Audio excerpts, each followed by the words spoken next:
Better late than never. Welcome.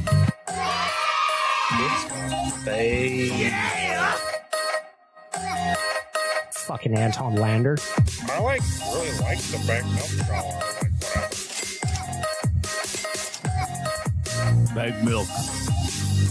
This is Cesus. Cesus. Tyler, your rem check is so fucking sexy. Cesus. Fucking Anton Lander. It's my favorite. Drop the intro. Let's get to the show. It's the Nuge episode, I think. Ooh, I was clipping there. A little bit too loud. Gonna turn this down. Danny from the audio department will be like, good job, Bag Milk. You got to adjust your levels on the board, man. Episode 93, Better Late Than Never. Welcome to the show. Give a shout out to the audio department as always. They're helping me fix the audio on this. You know what? I had issues. Danny reached out, helped me fix them. Sounded better last week. I listened to the show. Sounded better. I'm not saying the content of the show is great, but that's a me problem. That's not an audio problem. That's not an audio department problem. Of course, you want to book some studio time, record a podcast like this one, or just your mixtape. You've been planning it out since the 90s. Go record it. Theaudiodepartment.ca. Get yourself in there. I want to start off with the thing that I was most excited about from the last week, and frankly, since I bought the tickets back in October. Yeah! On Thursday, I got to go see Blink-182. It was like 12-year-old me was coming out, and I'm like, yay, I'm back at the concert. I'm like, yay, Tom's here. They're playing all my favorite songs, and I'm excited, and I got a little bit more money when I saw them when I was 12, and I went and bought a bunch of merch. It was great. Before the concert, I met up with Zach Lang and Cam Lewis. Of course, you know them at weathersnation.com. We had some little drinky poos before, had some dinner before. We were bullshitting, having a good time, walked down to Roger's place. Packed in there. Let me tell you something. There was a lot of folks around my age, give or take a handful of years, that were fired up to see Blink-182, and there was no greater evidence of that than the merch tables. I've gone to a lot of concerts in my day. A lot of concerts. There's nothing I love more than live music. But I don't know that I've ever seen merch tables like Blink. They had 3, 4, or 5 of them around Roger's place, kind of littered everywhere, but the lines were crazy. The one near my section, I timed it. I walked from the start of the line to the end, and it was nearly a minute walk. Fucking moving some units, man. I love it. This is where I'm going to give my missus a shout out. I see these lines for the merch lines, and anybody who knows me knows that lines are one of the things I need to really, really want something to stand in a line, especially that long. So I'm just like, fuck it, man. I went to my seat and I'm like, I'm going to order from their online merch store. I'm going to order some generic merch. I don't care. But in 2 weeks or whatever it is, I'm going to have some shit show up in my house. I'm going to be super excited about it. I'm going to have a Blink tee. I ordered a Blink tee. I ordered a hoodie. It was great. Ordered my missus a tee. And then at one point she goes, oh, I just got to go to the bathroom. I'll be right back. I'm like, all right. So I'm sitting there waiting between Turnstile and Blink-182. Turnstile was the band that opened up for them. They were fine. Not really my jam. They were good, though. They had some good tunes. Obviously good instrumentalists. And I'm just sitting there watching the set change or whatever. And I'm having a cocktail. I'm like, I should go get another drink. Go get another drink, come back and sit down. I'm like, man, lineup for the girls' bathroom must be outrageous. And then what does my missus do? What does she do?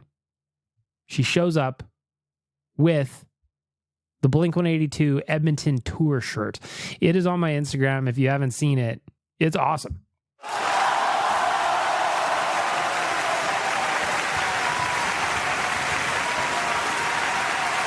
She knew I wanted one of those tees, so she took the bullet and stood in line for me. She knew I was never going to stand in there. So when she gives me the tee, I'm looking at it, I'm like, oh my God, thank you. And she goes, I knew you were never going to stand in that line, and I know you wanted that shirt. Girlfriends, man. Sometimes they do the work that we don't want to. Yay! Way to go, Bag Milk. Make your girlfriend stand in line, you lazy fuck. Anyway, it was great.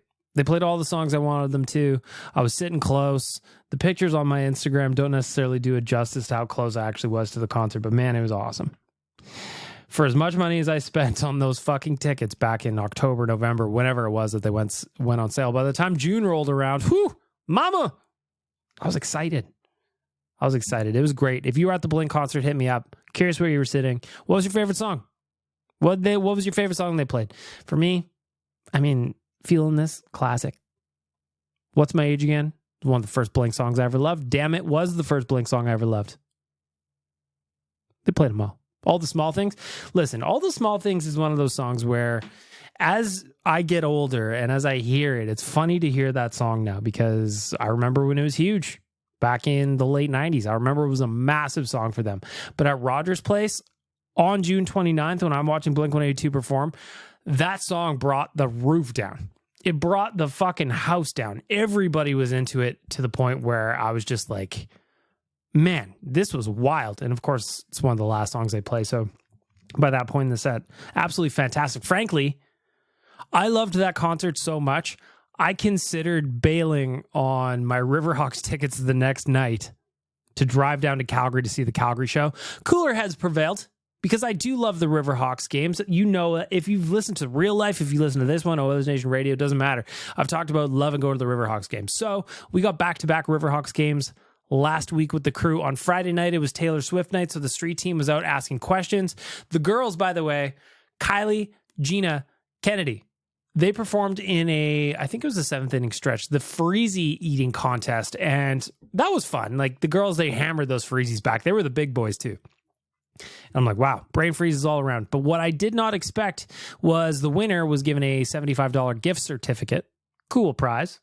They come back to the Oilers Nation suite, and they were arguing passionately about who actually won. They called shenanigans. So what the girls had people do was review the footage of the contest. Of course, Waz filmed it for social media. He's filming the big screen. Aaron Bordato, our boy, producer Aaron, was doing a great job running the board. We all filmed it, and we were reviewing the footage, and a lot of people had split answers. I, the smart one, abstained from giving my feedback of who I think won, but sorry, girls, if you're listening to this, I think it was Kennedy. Kennedy, if you're listening to this, don't tell the others. But I think it was you. The next day, of course, was Canada Day. That was the Saturday. I gotta say, I hate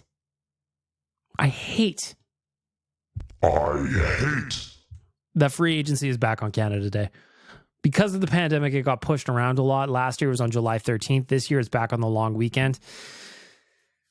I just wanted to be at the lake. I mean, the weather actually cooperated by being shitty, so I didn't necessarily miss being at the lake, but it's just one of those weekends where I get excited to take off. But the NHL doesn't care about us, the people that cover sports. Though for all of you that have normal jobs or school or whatever, you're probably at home and go, this is great. I don't have anything to do. I can watch free agency. Not on Twitter, but we'll get there. It's fine. I didn't like it. But what I did like, though, is Nation HQ. We had a packed house. The folks from Oodle Noodle provided all the food for everybody that came into work on Canada Day. And I just wanted to say thank you to everybody that was in there. I sent a text out, so this isn't like me breaking news and just being like, hey, you guys did a great job. But listen to my podcast and hear your congratulations. They did a great job. I was watching people make graphics. I was watching people cut clips. I was watching people edit clips and post them to social. Sometimes I was watching all three of them at the same time. I was watching people produce articles. I was watching Tyler host the live show for dailyfaceoff.com. It was a great day and a lot of work by some really talented people. And I just wanted to say thank you. From there, Canada Day, Aaron Bordato, our producer Aaron, he got us all tickets to the Riverhawks game for the Canada Day game. If you've never been down to, I guess, Remax Field now for the Canada Day game, you got to go next year. Packed house this year. Vibes were excellent. It rained for maybe 5 minutes, but you know what I did? I went and got myself a burger. Liam told me to go get the sirloin burger, so I did. Missed the rain, go sit back down, enjoyed the rest of the night. It was great. Great. Then the plan was for all Nation HQ staff that were there, and there was a handful of us, to stick around and wait for the fireworks, because you're downtown, you watch the Canada Day fireworks, and that's all well and good. So the game ends around 10 o'clock-ish, roughly, give or take. And I go, what time did the fireworks start at anyway?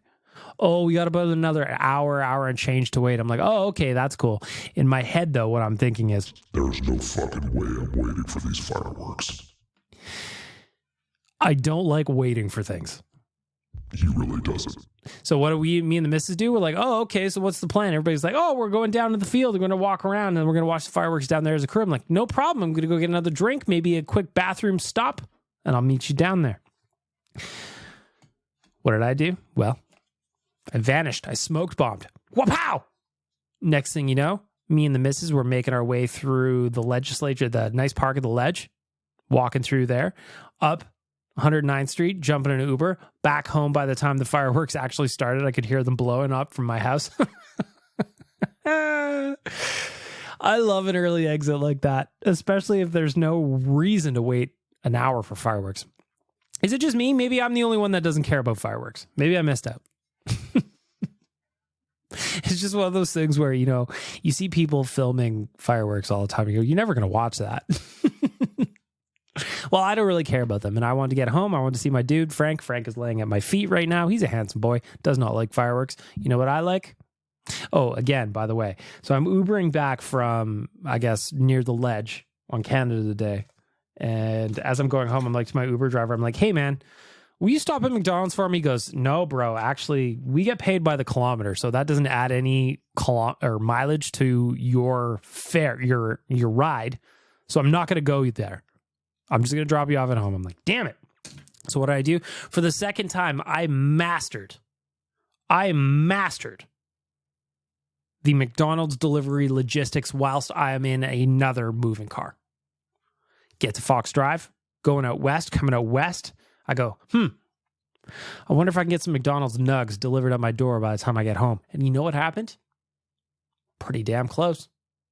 Pretty damn close. So if you want to give your old boy Bag Milk a round of applause, it's probably for the logistics masterpiece I pulled off on Canada Day, where I'm driving home in the back of an Uber, talking to my dude. He was a nice guy. Ordered some McDonald's, got some nugs delivered for me and the missus. Showed up at my house moments after I arrived and unlocked the door and was greeted by my beautiful dog, Frank.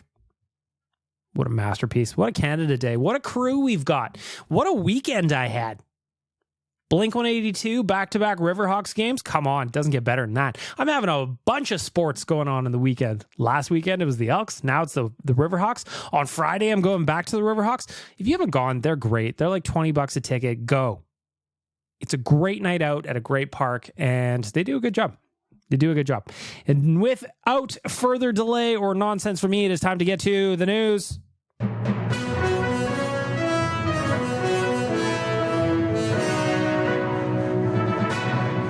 The news brought to you by SYC Brewing. SYCbrewing.com. They've got everything you need. Beer, ciders, merch. Clock out every Friday with a clock out lager. It doesn't have to be Friday. You can have one on Wednesday if you want. I won't tell anybody. SYCbrewing.com. Here we go. Lots coming. Obviously, it was free agency and the draft. The Oilers drafted Bo Akey. Achy breaky heart. He was 56 overall. We'll see how he pans out. Right now, development camp is on for the Oilers, so Blake Akey is in town. Liam is actually attending development camp on our behalf. He'll have some articles coming out throughout the week, including some great quotes from people. Go check out OilersNation.com to watch for Liam's development camp coverage. He loves prospects, man. He's a scout. That's what he does. He watches kids play hockey, and then he tries to develop. I asked if he could show me his notes one time, and he said, I'll show them to you. I was like, can I take pictures? He said, never. You know we're both taking pictures of those notes and we'll sell them to the highest bidder. Getting down to what happened in free agency, however, the worst kept secret in sports came to fruition as Connor Brown signed with the Edmonton Oilers on a one-year contract worth $775,000, though there are $3.25 million in bonuses. He plays more than 10 games, $3.25 million in bonuses. Just guys triggered. Here you go. I was hoping they'd be more spread out than that, if I'm being honest. I was hoping that would be like, I knew it was $3.25 million in bonuses. So let's back up a second. The Connor Brown news was actually interesting because a handful of different people had broken, quote unquote, the story at different times. Some people was like, oh, he's going to Edmonton at 1.3. I'm like, my Lord, 1.3. How'd the Oilers get Connor Brown for Ryan Reeves money? Didn't happen. Shortly after, Connor Brown to the Oilers. It is getting done, just waiting on the details. All right, we're getting done. Another insider confirming. And then Frank Saravalli on the Daily Face-Off live show goes, listen, Oilers fans, they're interested. There's no doubt about it. The conversation is back and forth, but nothing is done. And we go, mwah, mwah. So then we have to wait. We continue waiting. We continue waiting. We continue waiting. Until Darren Dreger tweets out that the Oilers had signed Connor Brown to a $4 million contract. And it's like, I says, pardon? $4 million? Who are we trading? And then we learn about the bonuses, and it's actually $775,000 this year. The $3.25 million gets applied to next year's cap, provided that he hits his bonus, which he's probably going to. It's 10 games. Let's be honest. So that creates a problem for later. But you know what? Let's deal with it later. What's most important is that Connor Brown is coming to town. He will wear number 28, last worn by Ryan Murray last year. If you forgot that Ryan Murray was an Oiler, so did I. You know? In other news, Matthias Janmark, the day before, signed a new contract, took a little bit of a haircut to stick with the Oilers, 1 year, $1 million, much to the delight of my boy Rick. Rick, if you listen to Oilers Nation Radio, you probably heard him have a bad week. We'll get to that in a second. The other signings on free agency day were Lane Peterson and Drake Caggiula. Who had Drake Caggiula coming back on their bingo board? I certainly didn't. I remember being upset that they traded him for Brandon Manning once upon a time. I didn't expect him ever to come back. This is obviously a Bakersfield signing, right? Let's be honest. No offense to Drake Caggiula, but I just don't think he's coming back.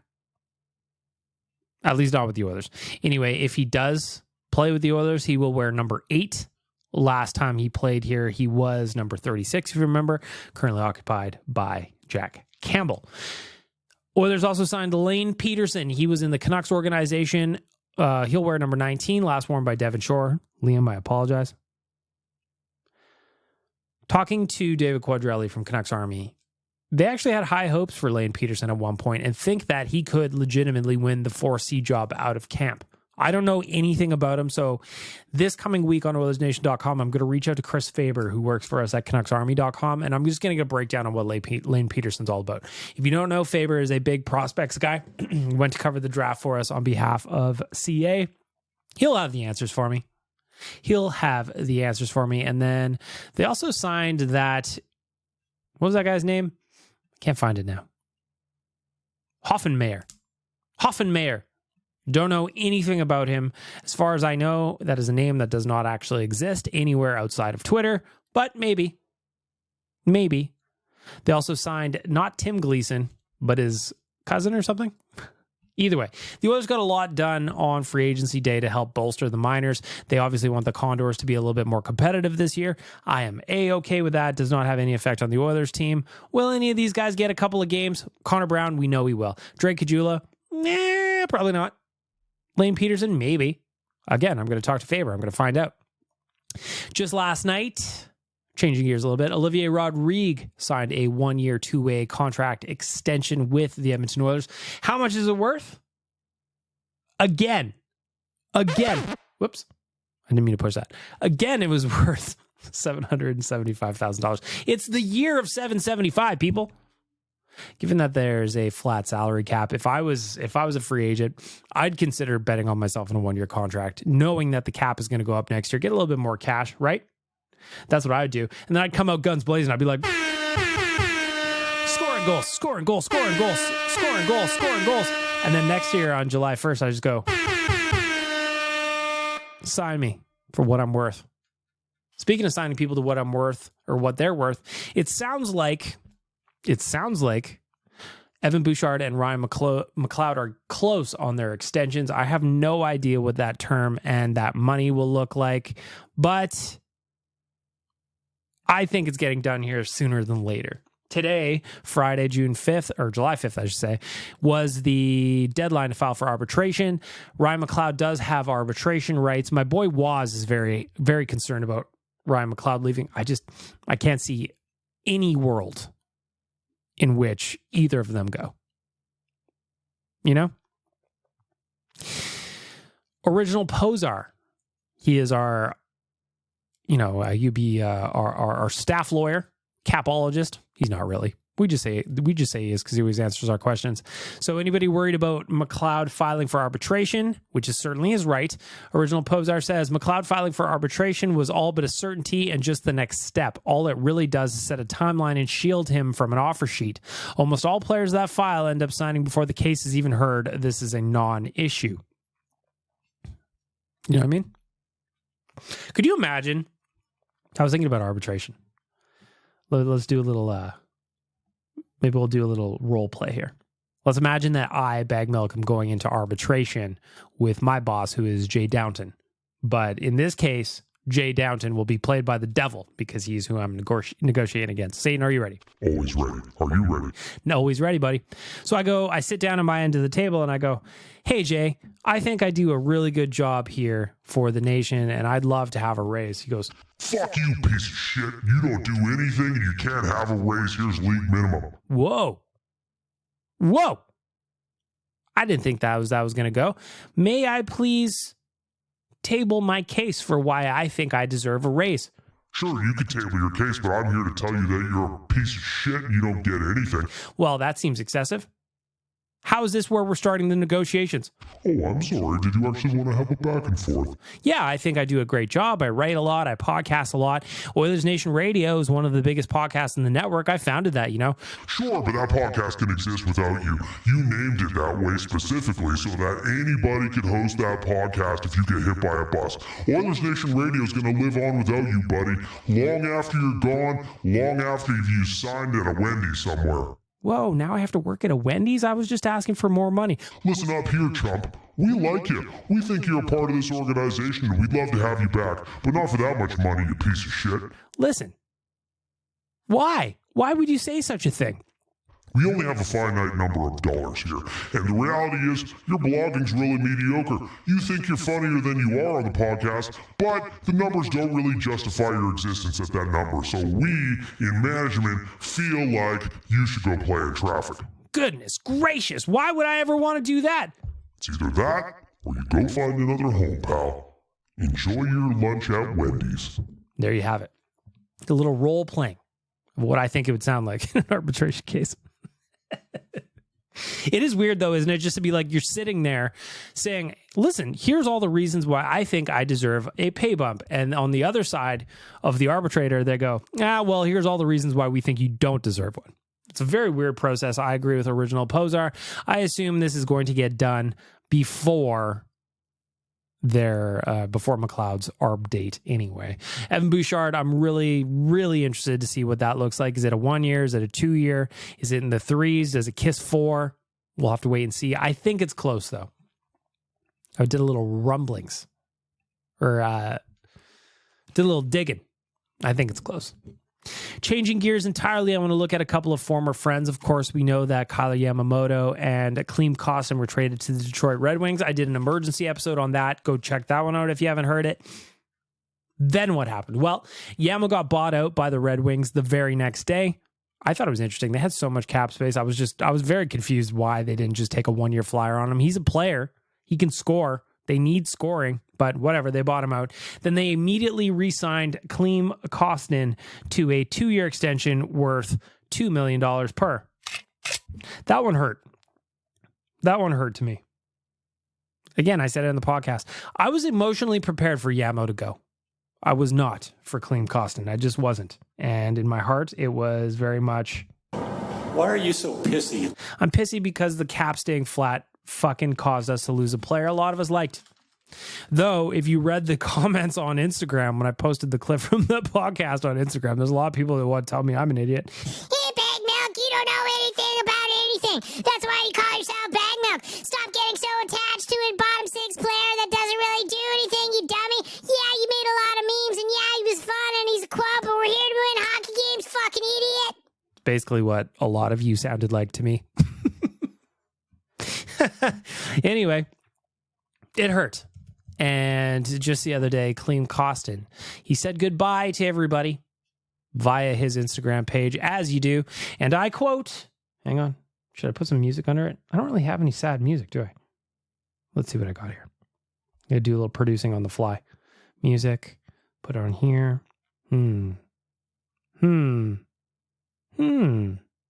Let's try this one.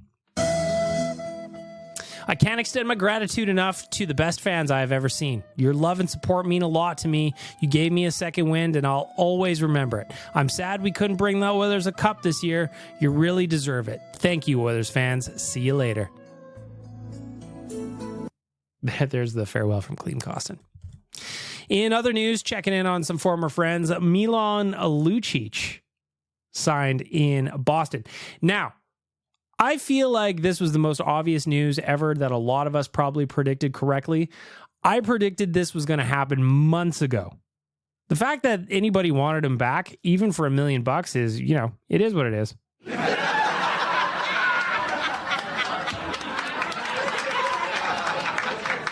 That's mean.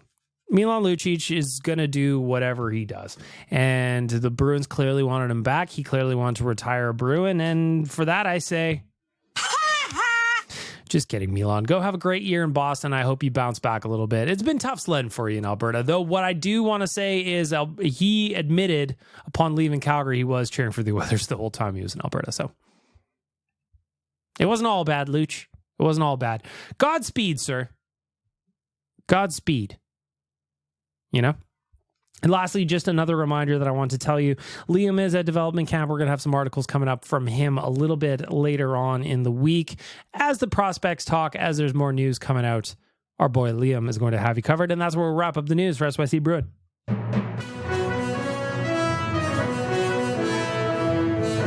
The news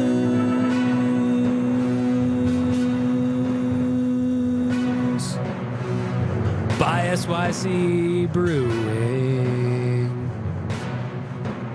The news.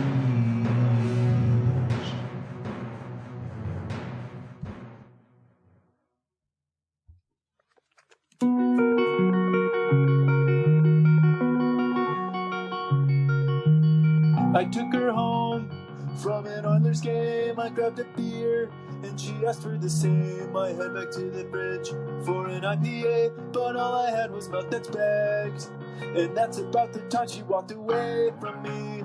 Nobody likes it when you're out of cocaine. Or pull the RV with an Oilers sweater. Your rent truck isn't budget hooked. I guess I'll just sit here and check out Better Than. There's nothing better late than never. I missed them already. It is time for our friends at Betway, provided that you are 19 plus and could do so responsibly. Let's talk a little bit of betting. I want to look at some future odds. It is very interesting to me that right now, as I'm doing this, July 5th, 3:15 p.m. Mountain Time, that the Oilers are favored to win the Pacific Division, despite the fact that the Vegas Golden Knights, who are also in the Pacific Division, just won the Stanley Cup. Now, if you are going to bet on the Oilers to win the division, it is plus 200 currently today on Betway. That is easy money to me. If you don't believe in the Oilers and you think Vegas is going to do it again, first of all, shame on you. But their odds are plus 225. The Kings are at plus 400. The Flams at plus 700. The Kraken round up the top five at plus 900. The Canucks, 1,400. The Sharks, plus 10,000. That reminds me of the Kevin clip from The Office where he goes, if you can get plus 10,000 odds, you take it. And the Ducks are, of course, plus 25,000 as well. If you can bet responsibly for our friends at Betway, I encourage you to do so because betting responsibly can be fun.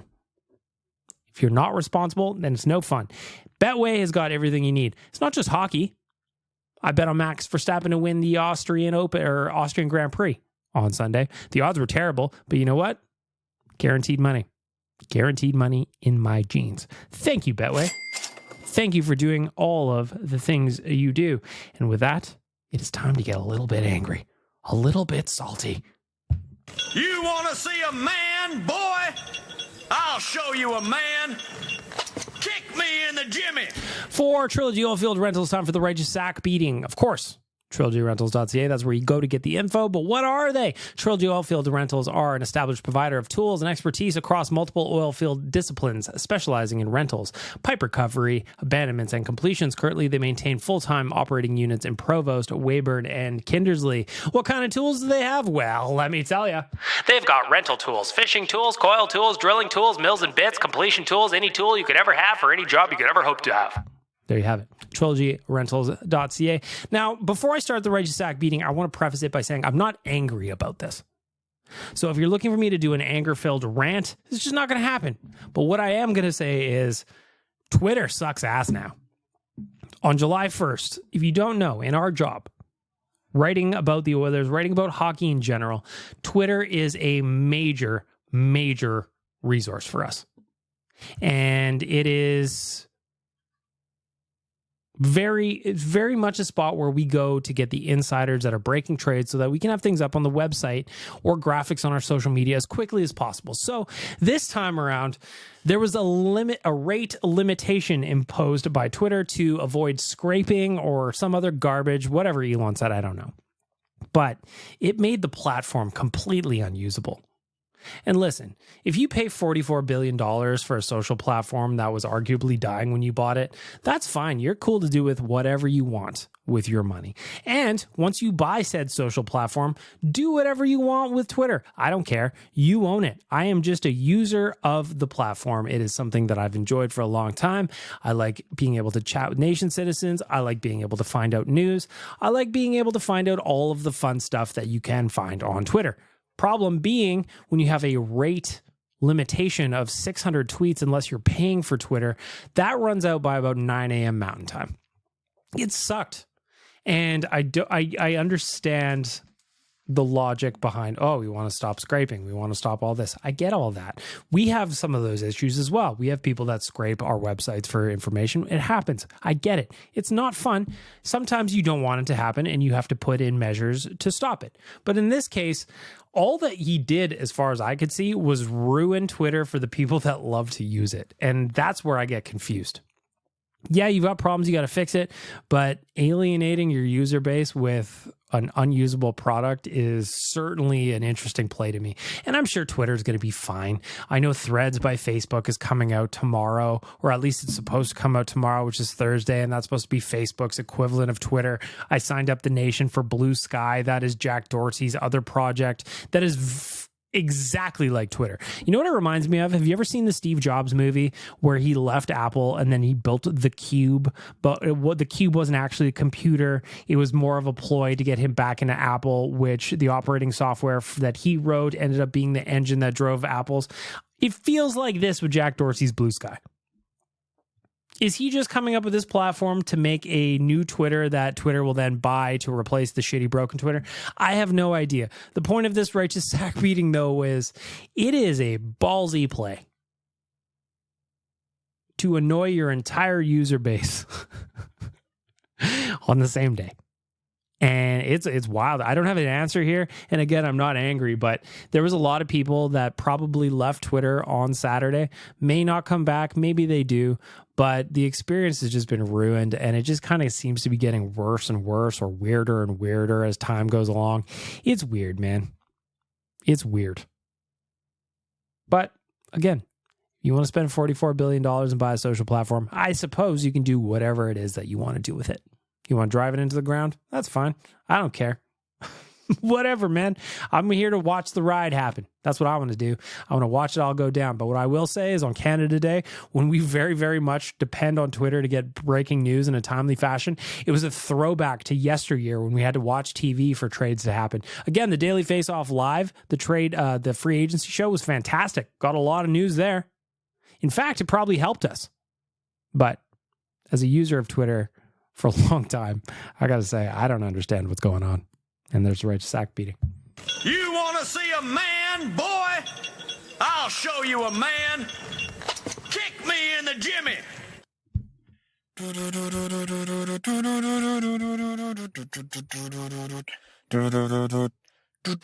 Nation, worst host, your Ramchuck.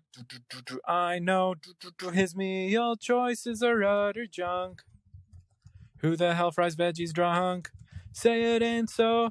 Tyler won't go. He's celebrating Cinco de Mayo. Say it ain't so. Oilers will go to the cup final and carry it home. Na na na na na na na na na na na na na na na na na. There you go. 2 budget Mark Hoppises in one show. Come on, who doesn't like that? Let's get to the voicemail.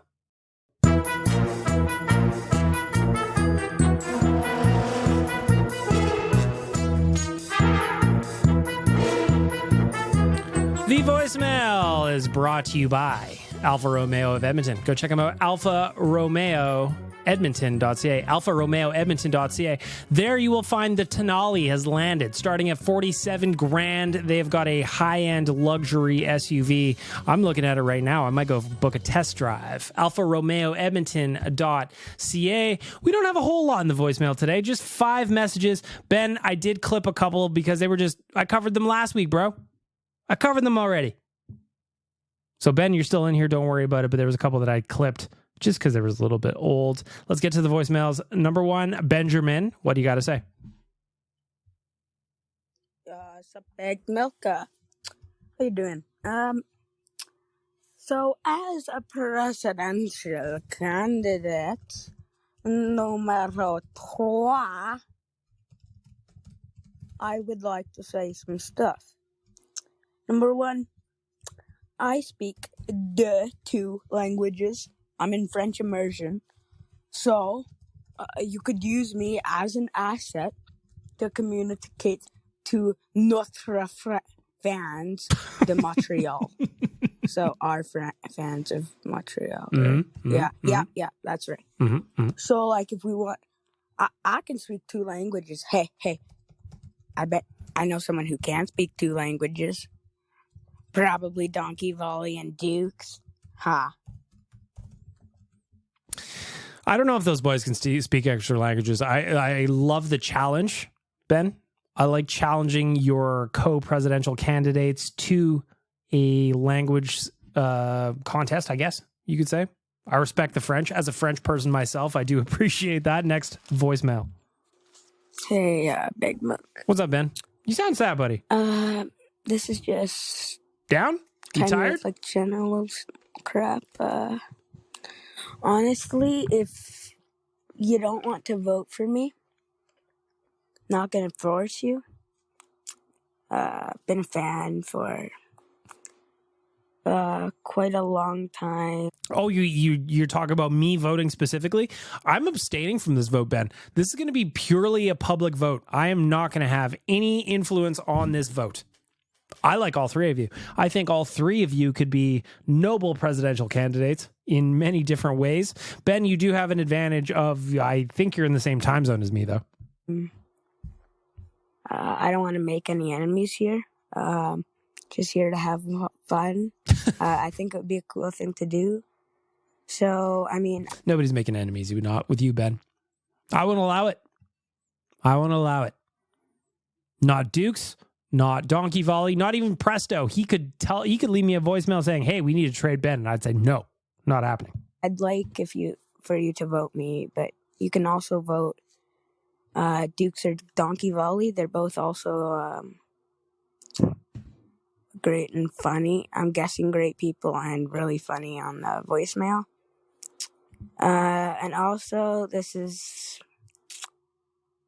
tough because I've been listening to TSN 1260 for probably 5 years. And I haven't gotten to talk about it on the voicemail, but yeah, they shut down. Yeah, it sucks. Pretty tough. I used to listen to it with my dad every day in the car. Me too, pal. When he used to drive me to school. No, he's not like pastor or anything, but like this guy's meant a lot to me. Like the podcast, I should say. Probably dumb, but yes. It's not dumb, Ben. Listen, there's something about talk radio that I've always loved. And it's like you feel like you're in the room with those dudes. And I've been fortunate enough to meet a lot of the 1260 guys. They're all as nice as you hope they are. And it sucks. I did a rant a little bit about 1260 a couple of weeks ago, I think. But ultimately, it sucks. There's a lot of talented people out there that they got screwed, frankly. And now we just kind of got to wait and see where they pop up next, because there's a lot of talented people there. And you know they're going to bounce back. 1260 may be gone, but all their content, it's going to be around in some fashion, I would imagine. Where that is, I have no idea. But don't feel bad about being attached to radio hosts or podcasters or anything like that, Ben. I, too, fell in love with talk radio. That's how I found OilersNation.com, was listening to Gregor's show on 1260. My first article up there is probably in 2008. So it got founded in 2007. But my first article there is probably 2008. So I found it because it was being talked about on the radio. And I love talk radio. And I always wanted to go into radio when I was younger, probably your age, Ben. I was wanting to go into radio. And then things changed. And then eventually I kind of ended up in a spot where I'm talking to a microphone anyway. So it worked out in the end. But don't feel bad about that. Nothing to feel bad there. Anonymous caller, what say you? Hey, Bag Milk, Presto again. I know. Oh, Presto, me and you are. Hang on.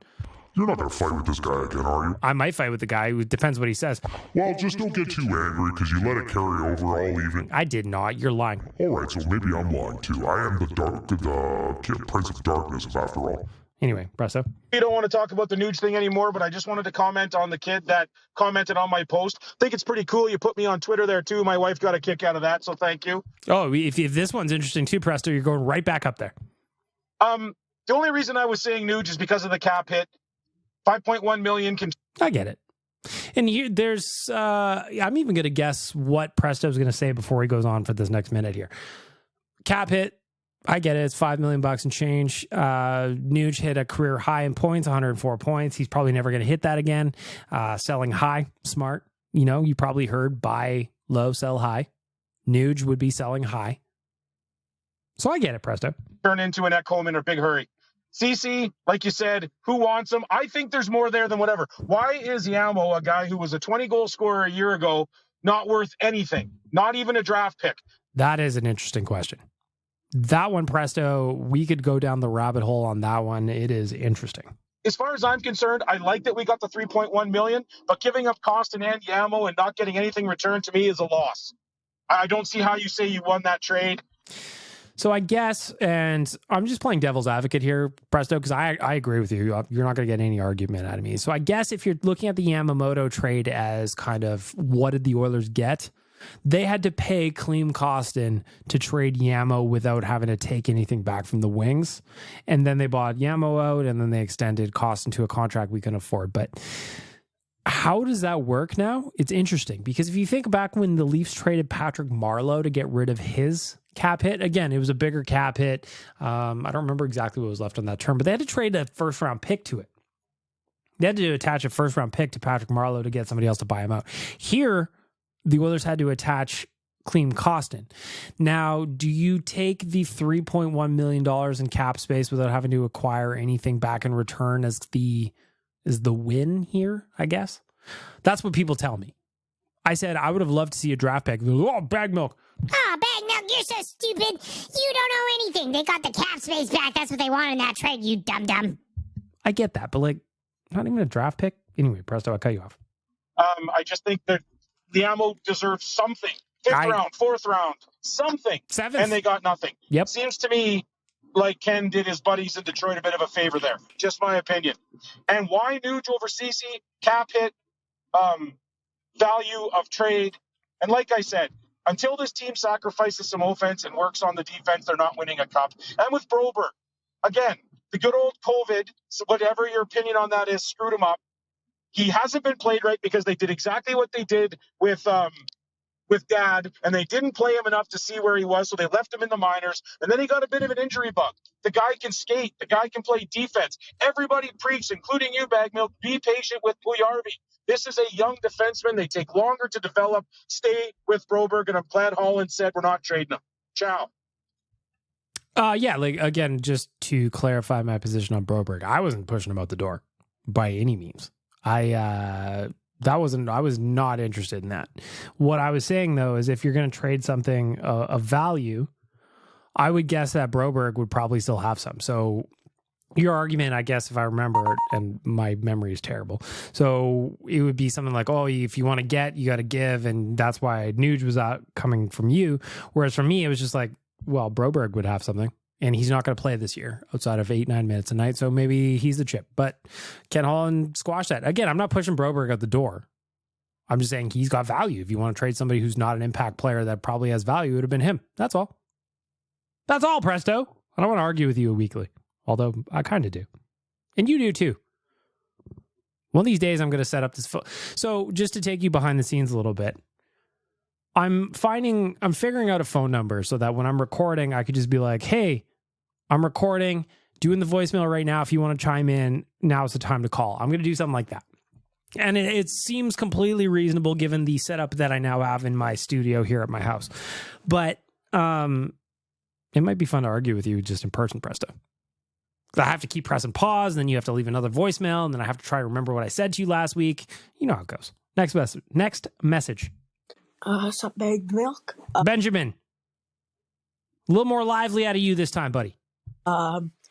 So the Derek Ryan signing? Oh, no, not Derek Ryan. We can talk about Derek Ryan if you want. I'll bring Waz back. You want me to call Waz? He loves Derek Ryan. He's the only person I know that has a fresh Derek Ryan jersey. Connor Brown, I don't know how Derek Ryan popped into my head, but I really like the signing. Connor Brown is, like I said off the jump, the worst kept secret in free agency, though it seemed like there was a lot of teams interested in him, I should say. The Oilers had to do a little bit of work to get that deal done. But I do have a question for you. Please.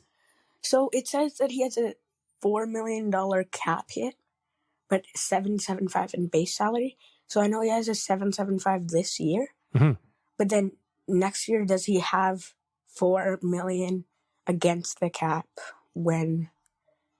against the cap if he meets all his bonuses?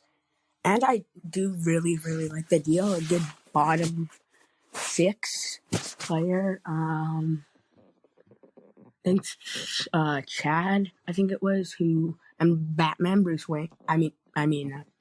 Just Batman for, voting for me, I guess. But yeah, I appreciate that. Shout out to Batman. Yeah, I don't know what else. So I'll answer your question, Ben. So what happens is this year, so in the 2023-24 season, Connor Brown's number on the Oilers salary cap will be $775,000. Once he plays 10 games plus, that triggers the $3.25 million in bonuses, which will be applied to next year. How much of that $3.25 million gets applied to next year revolves around how much cap space the Oilers have this year. So as an example, if they have $0, not $1 in cap space, the full $3.25 will get applied next year. If they had $1 million this year available in cap space at the end of the year, $2.25 would get applied to next year. $2 million available this year, $1.25 would be applied to the cap next year, and so on. Make sense? Just think of it that way. Next voicemail, anonymous caller. G'day, champions. Still a bit of chime in this week and just, touch base and let you know that you're all, still very well and truly deeply lodged in the most obscene of crevices in... The most obscene... You're all lodged in the most obscene of crevices. The depths of my heart. I care about you all deeply. It's a deep crevasse in Dukes' heart. He is, of course, a presidential candidate. He is looking to woo the audience into voting for him. I have one voicemail left after this. Quiet week in the voicemail. I assume no donkey volley chiming in here. So this is 2 candidates reaching out for your votes. Dukes, the dirty crevasses of his heart, they welcome you. They are eager for you. As much as hey Gratz, do you want to say something? You don't speak, do you? Don't lick the phone. No, don't lick the phone. That was a bad idea. Anyway, whatever. I'm standing in the kitchen, so the dogs think I'm making food.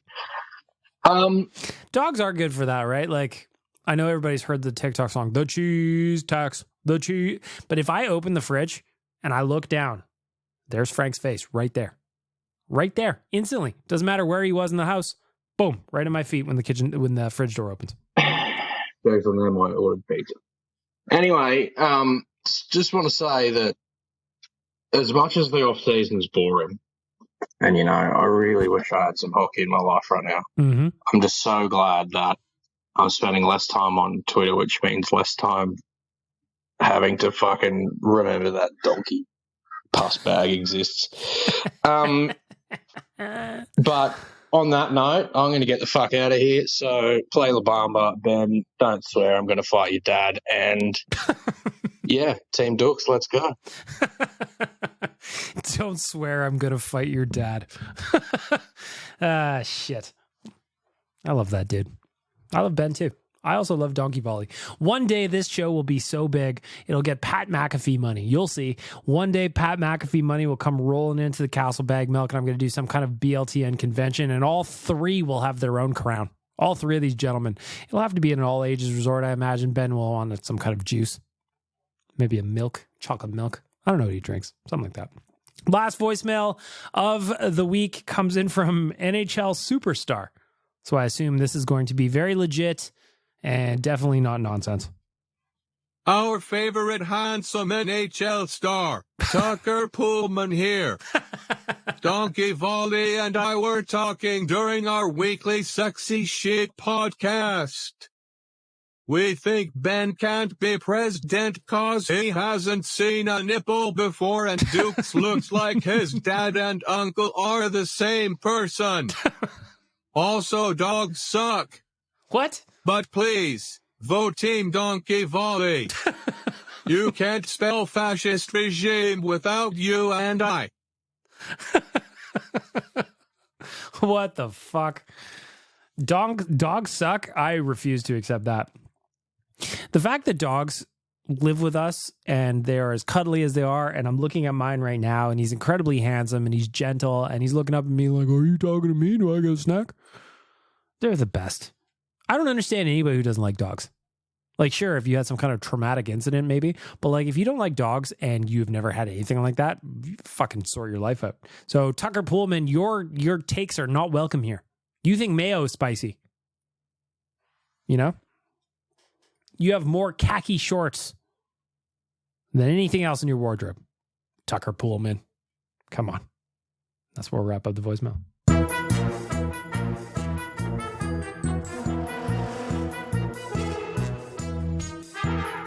Alfa Romeo of Edmonton, sponsor of the voicemail. Of course, check them out at alfaromeoedmonton.ca. Go test drive a Tenali. I have. They're awesome. You need to be in one of these whips. It will make your wiener a half-inch bigger. If you don't have a wiener, it'll make whatever you want bigger. I don't know. Anybody can drive a Tenali. They look great. That's where we're going to wrap it off. And then finally, before I say goodbye for the week, I'm going to tell you about the Oilers Nation Open. It is on sale now at nationgear.ca. Submit your team. We're going to raise some money for the Gregor Foundation. September 1st. That's the Friday leading into the long weekend. We are out at Mill Woods Golf Club. We are going to be having a great time. We're going to have prizes. We're going to have giveaways. We're going to have Nation staff there. We're going to have lots of lulls. And we're going to watch Jason Gregor cry when he does his speech at the end of the night. It's one of my favorite traditions. It is one of my favorite events that we throw on our calendar every year. It is one of the best things you can do.